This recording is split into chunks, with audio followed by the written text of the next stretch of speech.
Good morning, everyone, and welcome back to the Up Zone, where understanding politics is made simple. We are your two hosts. I am Tisha S. Waddell, former City Council representative for the third district in the state, the city of North Carolina, the city of Fayetteville. You know, Mr. I Floyd, still wait, let think me start over. Let me start over, Mr. Floyd. Good morning, everybody. My name is Tisha. I'm a former City Council representative for the third district in the state of North Carolina, the city of Fayetteville. I am joined by my counterpart, my illustrious host, Mr. Elmer Floyd, former House representative with the state of North Carolina, formerly representing the 43rd district. We do have a guest this morning. Pardon my silliness, Mr. Wilson. But it would appear that I always try to promote myself to the House, even though I never served at a state yes, level. every time, Robert, every time she just don't want me to have any recognition for the time that I served. We'll Mr. all Floyd, maybe understand. I had enough. I had enough work at the city level. Trust me, I don't envy those of you who are at the state level, but I do appreciate and respect the work you've done. And I appreciate that our audience always forgives my slip of the tongue because y'all know I don't mean it. Y'all know I don't. Mr. Well, Floyd, before we get started, what's the gritty in the city and the word on the curb? What are our announcements for today? if we have a lot, this is African American month, so we have a lot of activities going on, in our community. This coming Saturday at 10 o'clock, it's our understanding that the parade will take place, downtown, the Martin Luther King Parade. Again, the NAACP banquet on Fort Bragg, has been Fort Liberty. I'm sorry, has been sold out. And the Federal Observer, if you will go to the Federal Observer, they have a lot of information with activities, as it relates to the minority community and how they're recognizing the Black History Month. Again, the Martin Luther King banquet is going to be on February the 22nd, and that would be at the Metropolitan Room. And and Tisha, if I can just make a sidebar step here, Absolutely. is that this committee has about $70 million for the Sparrow to be built in the Martin Luther King Park, and they have had this money ever since about 2021. I wish that the county and city would look at this and ask the park and recreation, which is a combined, to Mhm. take on this project to move the Sparrow forward. The reason why I say that is that you all ought to remember of what happened to the veteran park is it had $15 million, but it took so long for them to move it forward. When the government ran into this crisis, they went back and we had the most powerful senator at that time, which was Senator Rand, and they took $2 million to balance the state budget. Given this cycle where we are now, we may see something that may happen if we don't we don't move the project forward. So I wish that they would look at that and get something done and moving forward on that project. And the other is that the Human Relations Commission is going to have their scholarship application, and that date is going to end March the 27th at 5 p.m. And the scholarship is just $1,000 to students, and they must have a GPA of a 2.5. And so those are the announcements. Prepare yourself, What spend a is little that the money. only requirement, Mr. Floyd? Is a GPA of 2.5, or are there other requirements that must be met? Yeah, and then to income is also a require is a due to application, and Are they also just they must rising be freshmen going to college, or can they be at any level? seniors, Okay. seniors going to a institution that is recognizable, and that I think it's, yeah, seniors that are going to a college. GPA, economics Okay. is part of that. And this scholarship again teaches one of the things when I was the human relations director that was started, and I'm proud to see that is continued. We started off with $500. Now it's $1,000. So if you have the time, to attend that banquet and encourage the students to apply for this scholarship. Okay. There. I think it requires a minimum, I think it's like 250 words of Okay. why. Too easy. Listen, now with Chat GPT, everybody can write an essay. Yes, yes, Mr. yes. Floyd, so like we said, we have a guest today. Thank you for those announcements. We have a guest today. Would you please do the honors of introducing our guest? Well, this is, when I went to Raleigh, it wasn't that many people that I established a relationship with because I was just too straightforward with many of the persons there. And I established a relationship with Robert Wilson, who worked at that time, was the deputy treasurer of the state of North Carolina. And Okay. he was a person that had the energy to work across the aisle. Now, let me repeat again, to work across the aisle. So Many he's no people, stranger to negotiations, is what yes, I'm he understanding understood what that. you're saying. Yeah, he understood that that in order to get things, you have to do what I always have said to you since we've been having friends. The art of politics is your ability to negotiate. Absolutely. And in our relationship, he came and he said, Fayetteville State is one of the only institutions that does not have a facility to assist our athletes in their I'm gonna say body Like a development. strength training facility. Yes, and so he has a lot of knowledge, and we have talked about AI, and I can talk with Robert today about can we as Democrats maintain that supermajority? We have blocked the supermajority. Can we maintain that in politics going forward here in the state, and what AI can do or will do as it relates to the DEI that is taking place here in the country and also in the state, because So two agencies. I've got a question, Mr. Wilson. Are you the same Mr. Wilson who announced a bid to run for lieutenant governor some few years back? Yes. Wonderful. So great. So I pulled the right bio. I want to share a little bit of what I have, some information I have about you that I think our audience will find absolutely fascinating. My research indicated that you are a veteran North Carolina state official who announced your candidacy for lieutenant governor in 2026. You retired in 2012 after a notable 30-year career in state government, including roles with the North Carolina Community College System and the North Carolina Department of Corrections. Prior to your retirement, you served as the assistant of the state and chief legislative liaison. And you are recognized, like Mr. Floyd said, for your bipartisan legislative efforts and your advocacy for increased governmental diversity.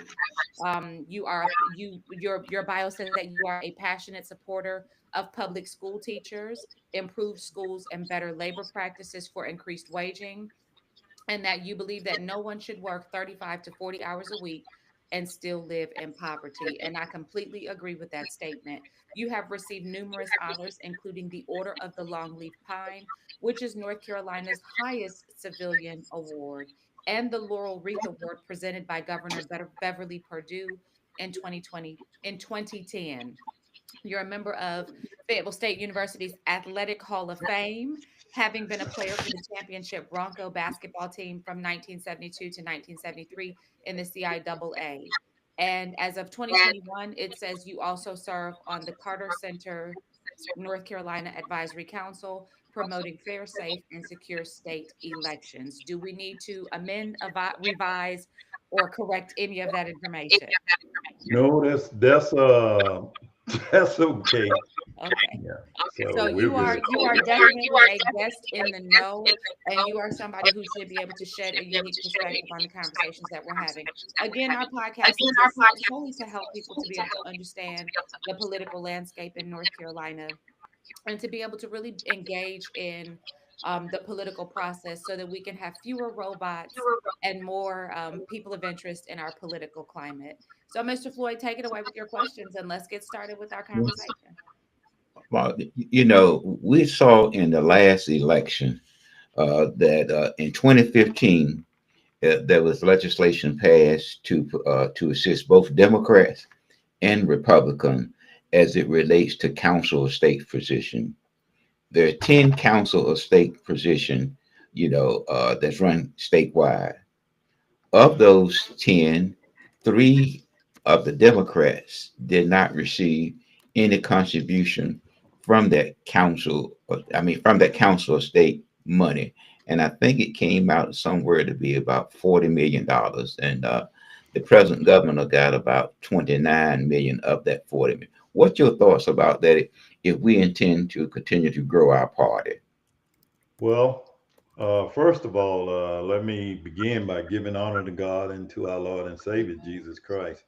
It is indeed a honor and a privilege to be here with you. But in terms of that pot of money, I thought it was not given out properly because you had those other candidates that ran and didn't receive any money at all.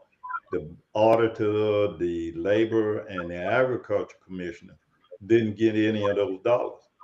And I think when you start looking at it in terms of understanding that in order to win any office, you have to have dollars so that you can advertise. And they didn't have the dollars. And if you put most of the money in the governor's race, the attorney general's race, and the lieutenant governor's race, and I think they may have given Secretary of State a couple of dollars. That I thought was wrong, seeing as how you had a $40 million pot. Well, let me ask you another question. Based upon how legislation has taken place over the years, many of our people in our community do not understand that the governor's strength comes from the council of state and both chambers. So if you don't have that connection, how can you be successful if you don't look at all of the races? Well, you can't be successful because if you pass an executive order, then they can go right back and look at it and override it in terms of, and especially if you try to pass some legislation and you are fortunate enough to get it to the floor. If you have the majority, you can decide which way that legislation is going, one way or the other. Right now, we have a Democratic governor, but we have a Republican General Assembly. They control the House and they control the Senate. They have a supermajority in the Senate, and they are one vote shy of having another supermajority in the House. And I think when you do that, you have a level of power there that's kind of hard to break. So I think the governor has to make sure that his folks are sticking with him 100%. And I don't think that's going to happen on every piece of legislation. Now, when you look at it, over a period of time, Tisha, if I may, when you look at over a period of time, is that our party have attacked it and primary certain members, okay, and it's mostly done by a representative out of Guilford County, and she introduced a Fair Map Act. So when I went back and looked at those who helped co-sponsor that, I didn't see Willingham, Cunningham, and Brockman as part of that group that signed on to her bill. So that to me is an indicator that it won't be a smooth ride during this session. So what are your thoughts about of that? I think you're absolutely right. I don't think there will be a smooth ride. I think it's going to depend on the legislation and how that piece of legislation will affect those representatives' district. When we have gotten, I think, beyond the point where we vote for legislation based on party affiliation. We're beginning to see now where a lot of people are voting based on their constituents in their district. And that is something that's hard for a lot of people to understand or perceive that perception, which they, to me, should have been the concept from the beginning. You vote for what's best for the people in your district, not necessarily what's good for everybody in the party. Well, that was the thing that I saw when I was in Raleigh. I can recall one person that's from Guilford County. That group that she runs most of the bills from ran 6 negative campaign in less than a month on me because I didn't support the issue that she wanted. And that's a problem that you have there, is that you want other words, our party is pushing its members too far to the left. Hmm. What are your thoughts about that? Well, I think it is not necessarily that they're trying to push us too far to the left. Is there's a difference between understanding how things work in the district versus how things work in the state. And people need to understand that because what's good for your district may not necessarily be good for the rest of the state. And when you're talking about legislation in terms of trying to get something done, you first thing as a legislator, you got to figure out how is this going to affect my district. Then you start thinking about how this is going to affect the state. The party itself now wants a sense of loyalty that I think is requesting people to do some things that I don't think they feel comfortable doing. And we have now turned the election process into a selection process versus the election process. And when you do that, you pick and choose who you think would be a good candidate, not necessarily for your district, but who you think will be a good candidate for the party. And I think that is wrong. I think you need to let Well, the people of the district decide who they want. well, we had this. Our governor have come to our community twice. They came one time and went to 4 churches, and he wanted certain Democrats to follow him.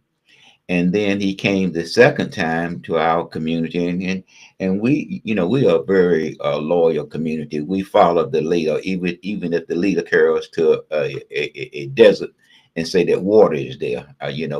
We'll go to the desert and hope that we'll find water. Make a long story short, and the governor came and said, "This is the person that I think that can help me get health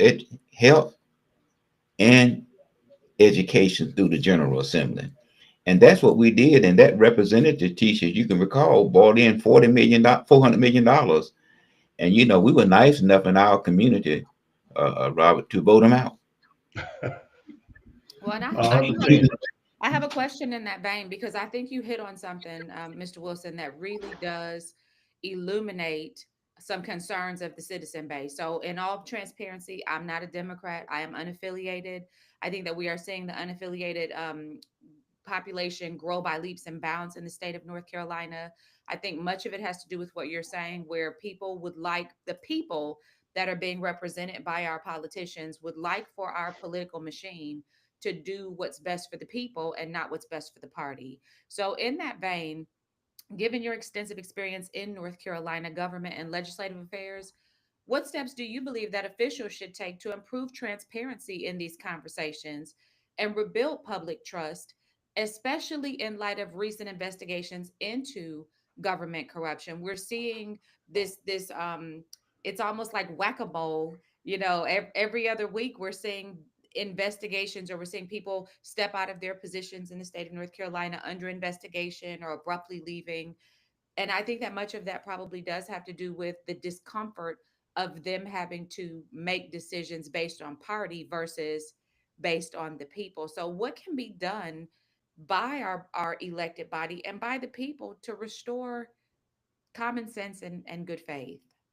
Well, I think as a representative, one of the I guess you should, man. I'm getting ready to get into trouble now. I know I am.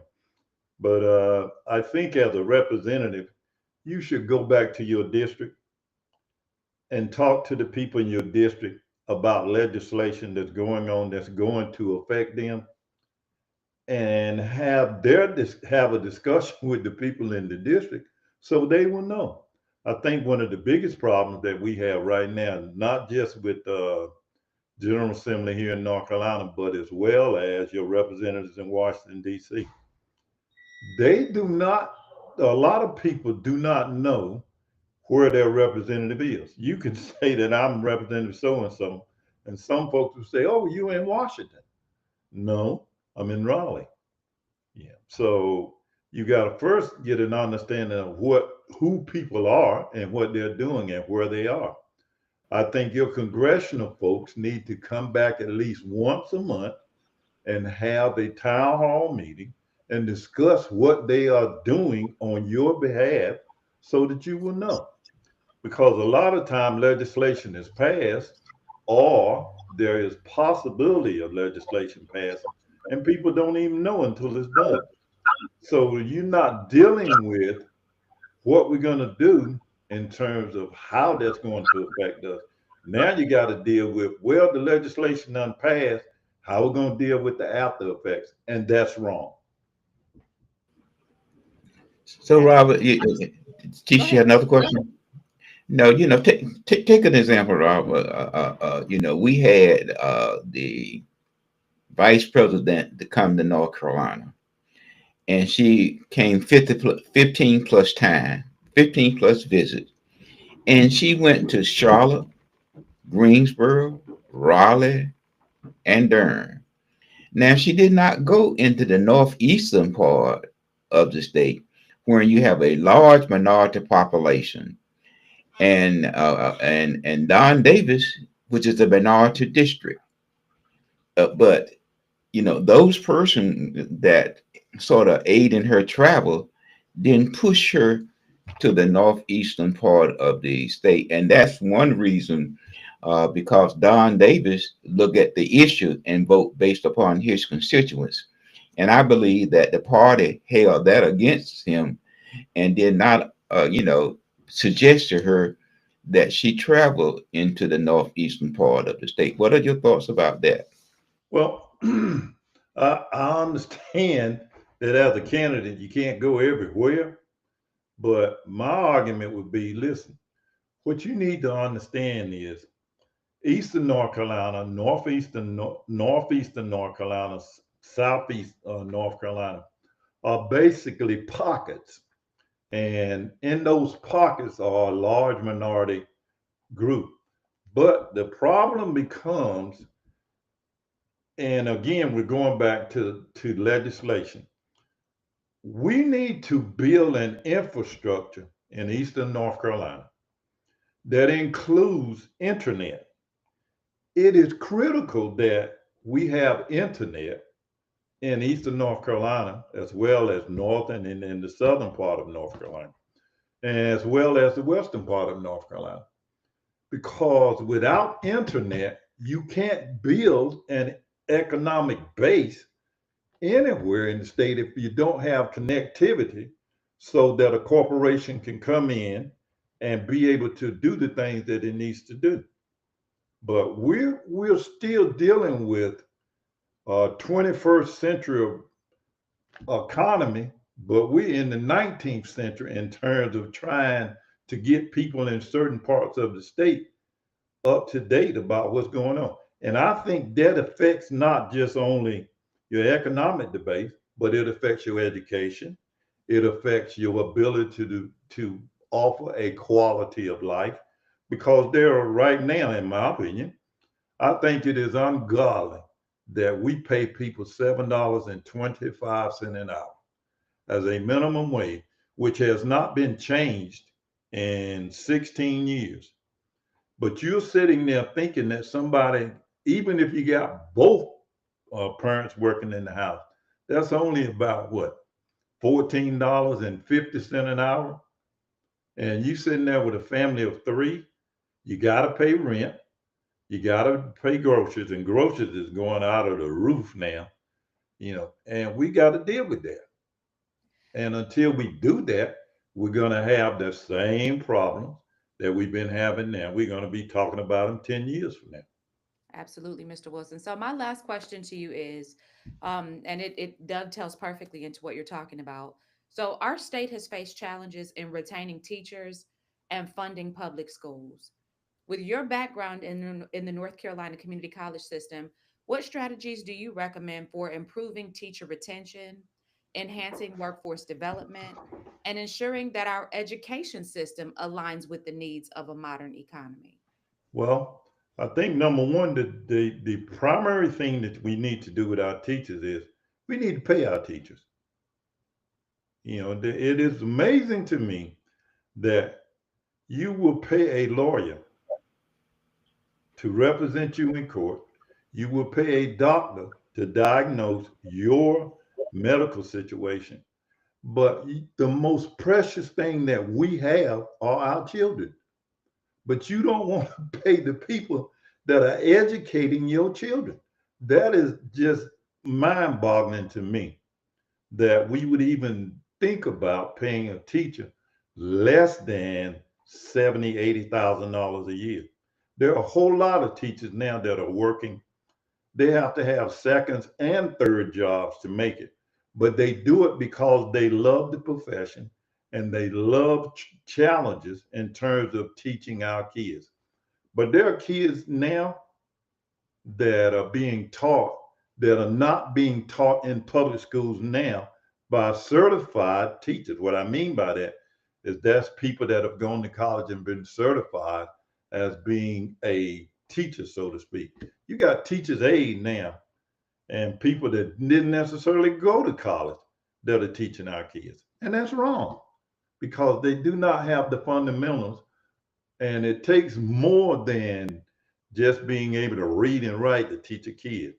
You got to know how to deal with that kid. It is a mental aspect that I think teachers have that you can't teach by allowing somebody as a teacher's aide to come into a class and start teaching. Might be a good teacher's aide, but if that teacher is not well rounded and can understand all of the mechanisms for what it takes to teach a child, then you're going to have a failure. When you look over at the Durham school system, which is right next door to you, if you don't think that that time is not hard, Durham County has gone to a 4-day bus trip. 4 days. Right. Because people said the amount of pay that you give me, it's just not worth it.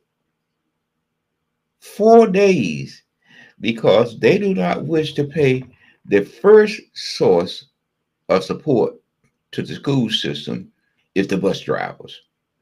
Mm-hmm. They are the one that get the product to the market, which is the school. But now you don't have too much of a problem, sir, if with top management, if you look at some of those salaries. And many of our school systems have a super budget surplus. Not all schools now. Mm-hmm. And but when you look at it from a standpoint of view, 55 plus of the dollar goes to education. Mm-hmm. But at the same time, you want to lock them up and put them away. There must be some balance there. And then again, too, what are your thoughts about and how will it affect if they dismantle the State Department of Education? That if they do away with Department of Education, that would be a catastrophe. Because without education, we are doomed. I would simply tell you that in having been a history major at one of the best universities in the country, Fayetteville State University, and understanding history, that I have probably a different take on how history prevails. And I would say to you that go back in history and look. And even you can go back to when Jesus was here. Jesus came to uplift the downtrodden. And in the process, he was an advocate for those who didn't have a voice. So now, and we got this problem with education where there are three things, and history will verify it. There are three things that go on in any society. And if you can control those three things, you can control people anywhere in the world. And what those three things are, if you can control who gets educated, who can vote, and who has access to capital, money, you can control anybody anywhere in the world. And I'll give you a better example of that. The continent of Africa, probably in the next 25 years, will house almost 2.5 billion people, which will make it about 25% of the population in the year 2050 will live on the continent of Africa. If everybody on that continent is given access to an education and can vote, then you're getting ready to see another superpower develop in this world.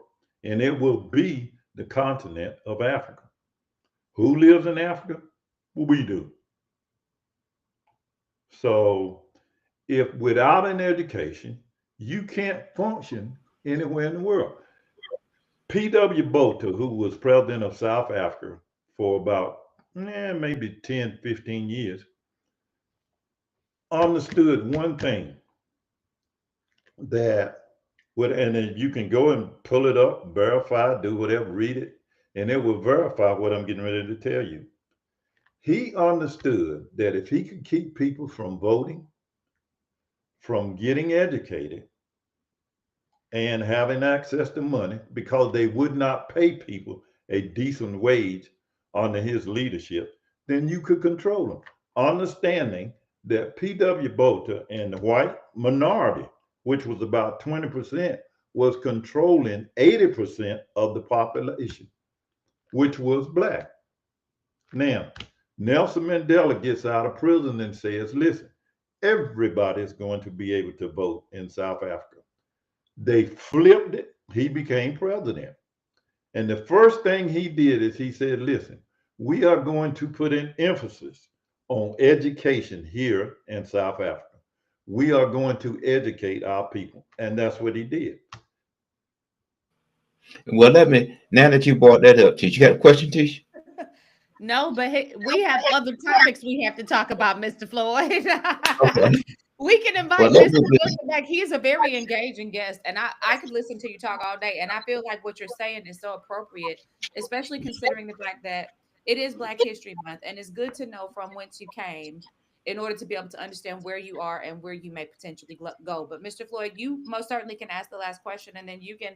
Well, let me ask you. Mr. Wilson back if he'll come back. Thank you. My last question to you, sir, and let you make a closing statement, is that you brought about education, and that is with St. Aul and Raleigh, the problem that they are having as it relates to keeping their doors open and accreditation and finding the necessary purse string. Okay. Well, first of all, I think people don't understand about St. Aul is not a state-supported school. St. Aul is a private college. Livingstone is a private college. Shaw is a private college. And they are, on top of that, they are religious schools. All right. So people are going to struggle to find funding for private colleges. And that will always be the situation. Now, can you imagine what's getting ready to happen across this country if we do away with the Department of Education, understanding that between 2024 and 2034, the next 10 years, the Department of Education, as it is now, is going to spend over $400 billion in student loans for kids to go to college. If that money disappears now, you're going to lose more than just St. Aul. You're going to lose HBCUs. You're going to lose predominantly white universities because they won't be able to keep their doors open because there won't be any funding. The state will not be able to take care of all these universities. Well, Mr. Wilson, what are your final thoughts that you'd like to leave with our audience about whatever you'd like to leave with them? Well, there are two things that I would like to leave people with. First and foremost, I would say to all of your viewers and all of your listeners that one of the biggest problems I think we have now as a community, and when I say community, I mean all across the state and across this nation, is that we have gotten so caught up in trying to make a living that we don't know how to live anymore. And until we understand that there is more out there that we have to go get and make it happen on our own, because nobody, nobody is coming to save us. We are the leaders today that's going to save us. So I would simply tell you to roll up your sleeves, bow your back, and let's get ready to roll. Thank you so much. That's not only is that really great advice, but it's so timely. So thank you so much. We are the help. We are the help for one another. Nobody's coming to save us, and we better, like you said, roll our sleeves up and get to work. Mr. Wilson, we appreciate you taking time to sit and share with us. I really mean what I say when I say I hope that you will come back and talk with us again. Your Well, perspective thank is you so so much. I refreshing. really appreciate that. Absolutely. You go ahead and take your call. We're good on our end. Thank you, All sir. right. Love y'all. Love you back. All right. Mr. Floyd, we are in an interesting position because we get to have these broad conversations with a swath of people, and it gives us a perspective on how people may be thinking, feeling, or believing, coming from a former a person with his experience, right? Serving in the levels that he served at. It paints a picture that says, and I love how he said it. And Mr. Floyd, you may notice I keep muting you. It's to dampen the feedback. So I'll unmute, I promise. But it it paints the perspective of exactly what he said, which is we have to stop being so party. We got to stop being party pushers. We have to stop being party pushers. So, what are your thoughts about his interview before we move into our topics? Well, I think it was a good interview, and I hope that our listeners would understand that both themselves and our legislators need to have more conversation about why things and how things take place in the General Assembly, and that hopefully that we will start looking at people as I always say it to you. Are you Amazon? Yeah. Can they be Amazon to their constituents?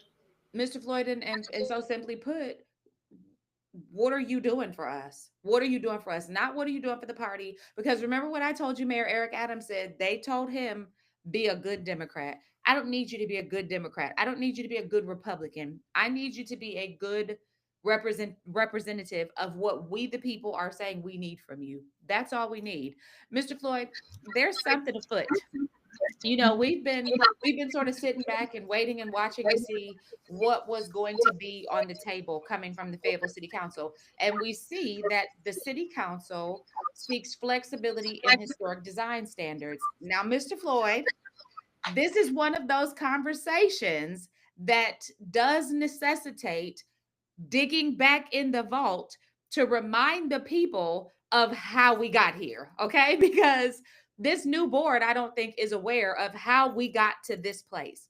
So, Mr. Floyd, you may remember when the mayor purchased the building downtown, the Crest building. And you may well remember when Mayor Mitch Colvin began renovating the Crest building. You may well remember a series of articles that came out in the Fayetteville Observer, because this predates City View Today, came out that talked about the mayor utilizing his position to bypass the process during his renovations and going directly to city staff to have that done. So now we see a conversation coming up about the design standards of the historic district downtown, and the city council feels that it is too stringent and needs to be relaxed so that we can see more development in the downtown footprint. I cry bull hockey because we've had more development in the downtown footprint than any other part of the city of Fayetteville, as far as I'm concerned. Now, I could be wrong about that, but I'm pretty sure I'm not. But Mr. Floyd, is the issue that development is being hindered downtown, or is the issue that people just want to be able to do what they want to do, and that's that? Well, when you look at the those persons that build, uh, they really don't want to have any standards Ever. per se, per se, per se. Right. They just simply want to build, and by building, there's a profit at the end of that building process. That's what that's what they are looking at, and it goes back to something coming right back to what you said. You build a four-story parking deck of all of your wisdom, and you put no elevator. Right. Okay. And so, but the thing about it was to build the building, build the parking deck, without a vision of understanding that you got to move the people once they park. So when you look at many builders want to have relaxed building standards, and sometimes having relaxed building standards, it does not serve the public well. Absolutely. So council did express concerns during a recent work session, highlighting issues with the proposed design standards, particularly regarding their rigidity. Mayor Mitch Colvin emphasized the need for more streamlined process to encourage business growth. I guess maybe he wants for the community to be able to go directly to city staff like he did, um, or allegedly like he did. Specific issues that were raised were the challenges related to replacement of doors and windows, noting the current standards prohibit vinyl windows and require maintaining original opening outlines. Councilmember Dino Hondros illustrated the inconsistency by comparing adjacent buildings with differing historical relevance, leading to unequal application of standards. I'm not even going to hold you, Mr. Floyd. I do agree that the standards are a bit convoluted, that they do need to be cleaned up. I just don't know that we all believe that this is the body that should do it, because we don't trust this body to not serve their own interests. And so I think that, it becomes a matter of, yes, it needs to be done, but by who? Because we don't trust y'all. Mayor Pro Tem Jensen suggested looking at cities like Winston-Salem, which have successfully integrated modern elements into historic buildings. And the council did decide to adopt only the compliance portion of the ordinance and referred the design standards to its policy committee for further analysis. So this is an ongoing conversation. And again, I will say it's not that I would say, or even probably that you would say, that some cleanup is not necessary and that there should be some balance that takes into consideration the needs of the developer and the needs of the community. There should be some harmony in that. We just don't feel, overwhelmingly, the community does not feel that this body is equipped to put the needs of the community over the needs of the developer or over the needs of themselves, because they've not demonstrated that. And so our concern as a constituency is can we trust you to do what's in the best interest of your community, or are you, as has been demonstrated time and time again, looking out for you and yours? Mr. Floyd, you got anything you want to add to that? Well, the concern. I mean, I understand code, but the biggest problem downtown is parking. Is that when you come downtown, you must consult with your lawyer first to see whether or not it's a special event. I understand about building code. I understand that, but parking, it's a problem downtown, and it's going to get even worse when the civics convention center is built there. We did make some adjustments to parking, but I think that the city staff is moving back to looking at parking again. Again, my issue with downtown, not so much with code enforcement, it is parking. And I had to consult my lawyer each time that I come downtown in the afternoon to see where can I park it, whether or not I'm going to get a ticket. That's so funny to me, Mr. Floyd. That's so funny to me. Listen, Mhm. like I said, we just don't But trust we do that, but really we need to have codes. I mean, there. But then again, you have to look at what types of code enforcement do we right. have? Are we saying that we need to have code just for my project and then relax them on my project, but place them on, Well, because other even from projects? people who have tried to go downtown and do different work, we see that there's an unequal application of standard. And so, like, I mean, be fair, Well, whatever process you select, be fair and consistent in how you well, apply it. I tell you what, Chief, if you get time and you and Larry, you all a young couple, let's ride down the Person Street and you look at the various building on your left and on your right, and you'll see one building on Person Street, and you had to ask, is this part? I mean, you look at this building, and it windows is not in compliance that the other windows on the street. I let you decide And which you building that is. wonder who moved that through. Yeah, who made Yeah, this I mean, decision? I just wonder, when everyone else have to comply, but you see modernization in this building. Yeah. I let you decide that when you ride down Person Street. No, I listen, I already know. Ms. Floyd, let me ask you a question. Let's shift gears and move from the city to the county. So the Cumberland County Commissioners established 7 strategic priorities. The key points were economic prosperity, quality smart development, responsive transparent government, high performing education system, increased culture and recreation opportunities, health and wellness, safe community for all residents. What do you think about these 7 strategic priorities?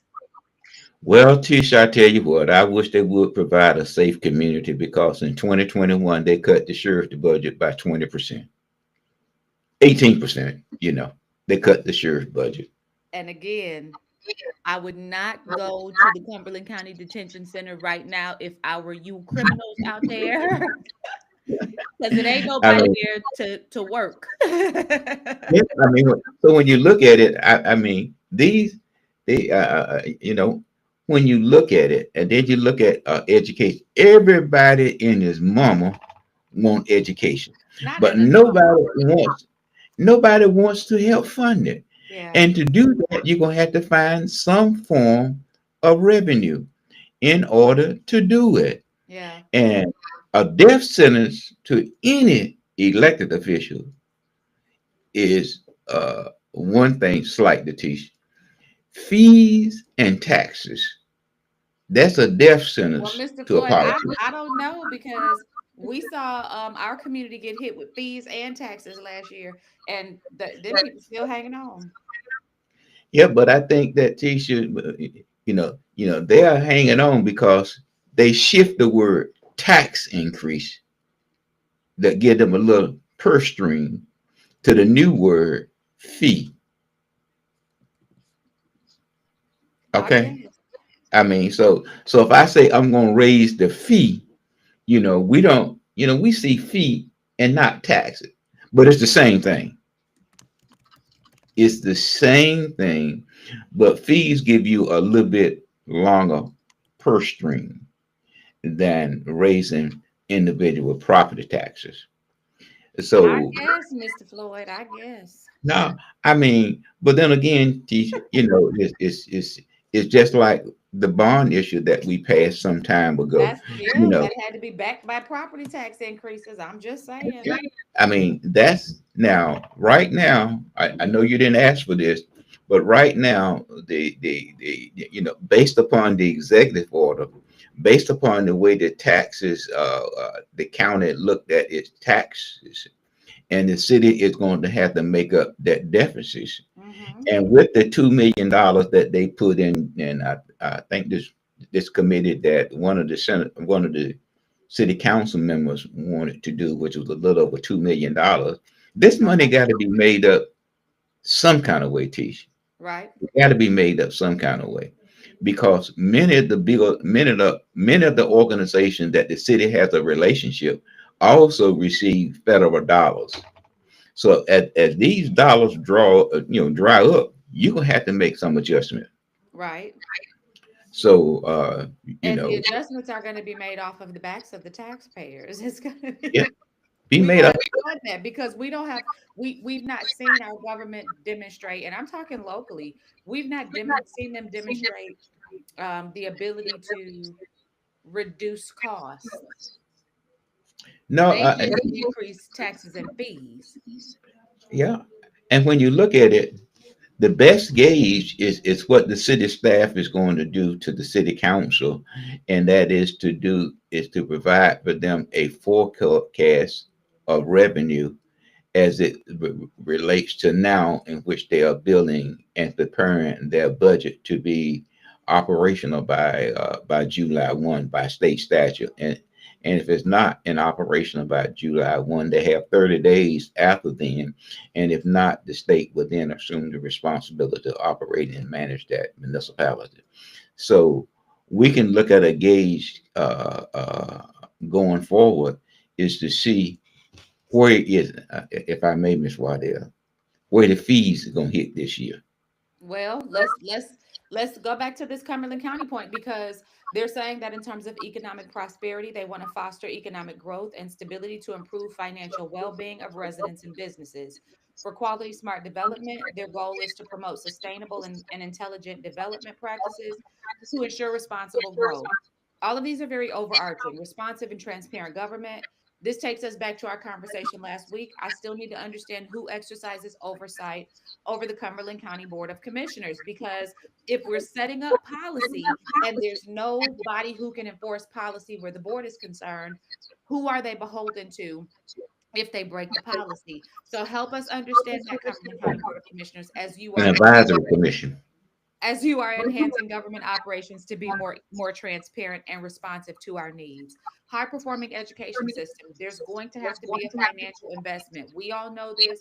We believe that they know this. We just need to see what it's going to look like. Increased culture and recreation opportunities, I think that swirls around the creation of the Civic Center, health and wellness, prioritizing initiatives to promote health and well-being of all residents, safe community for all residents, implementing measures to ensure safety and security throughout the county.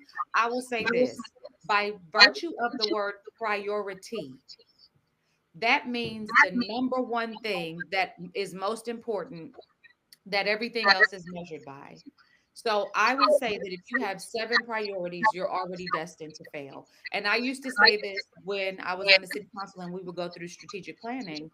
We can't have multiple priorities because then the attention and the effectiveness is divided. You have to have one priority that the whole body agrees to work toward. You need to sum up all seven of these things in one priority. And it can be done if you're willing to put aside the party politics, if you're willing to put aside your own interest, look at your community holistically, and then go from there. I think that each individual on the board can have a priority, and that's fine. But when you put out a priority for the body, you need to know what's the one thing you're going to do for this community. And all of these things can be byproducts of that one thing. So sum it up for us. Make it simple for us to understand what your goal and your focus is for this community. That is this coaching moment. It has been brought to you by Rary Enterprises, and it is my pleasure to give you that content absolutely free today. Well, let me say this, Tisha, as we close. All that you mentioned requires resources. Right, and you can't prioritize where your resources go if you've got seven priorities. That's not prioritization. But anyhow, Mr. Floyd, we've got one other topic that I want to make sure we hit on before we close today, and that's the approval by Cumberland County of safe drinking water for the two elementary schools. So that has been they've approved that. The approval of a reverse osmosis system at Grace Creek and Alderman Elementary Schools, which mark a significant step forward towards safeguarding the health of staff and students. So that is exciting information. Glad to hear about that. And I want to hit, this is the topic that I wanted to make sure that we hit because Mr. Floyd, something is going on in the state of North Carolina where these FBI investigations are concerned. Something's afoot because I've now seen a couple of instances where the FBI has gone in and is looking for whatever they're looking for. We're not being told what they're looking for. But I will say, Mr. Floyd, if the FBI were to come and knock on my door, I believe that it's a safe bet to say that they've been looking at me for a while before they make the step of coming to knock on my door. They're not in the habit of announcing themselves prematurely. So the fact that we see in what county was it? It's a Horry County council member whose home was searched by the FBI.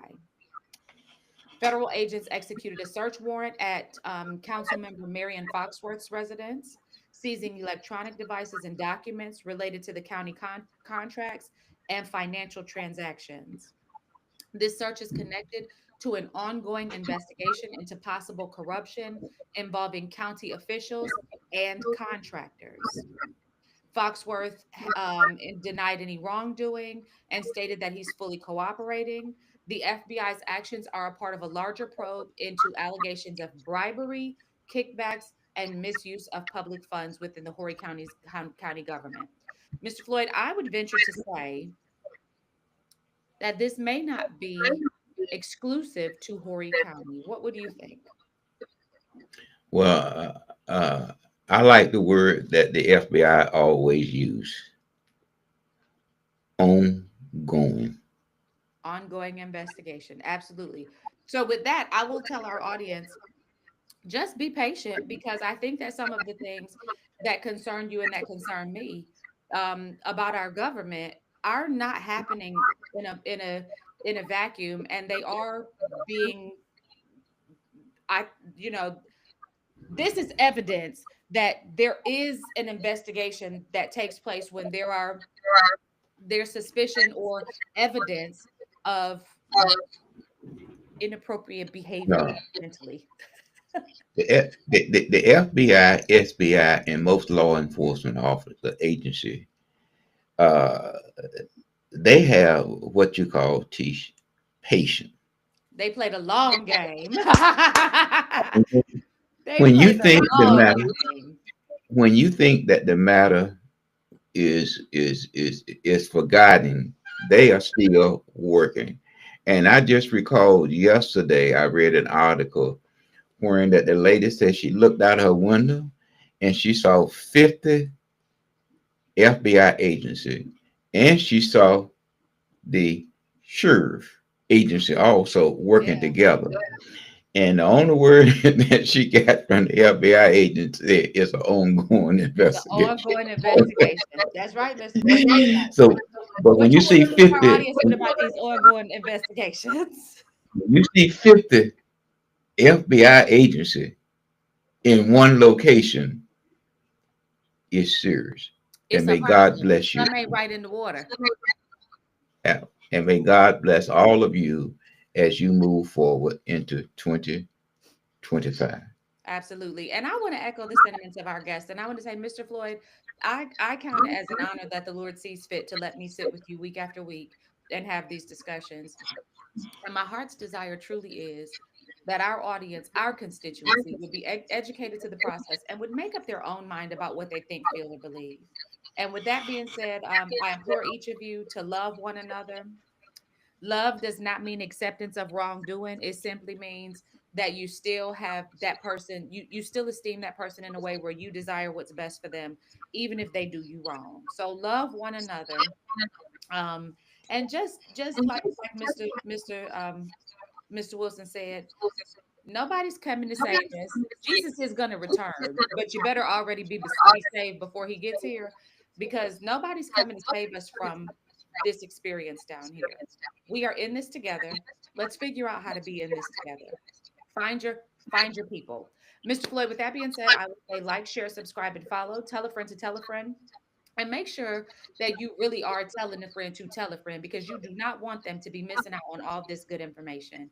And with that, and Mr. Floyd, don't hang up, because I got to tell you something. But with that, we will catch you on the next episode.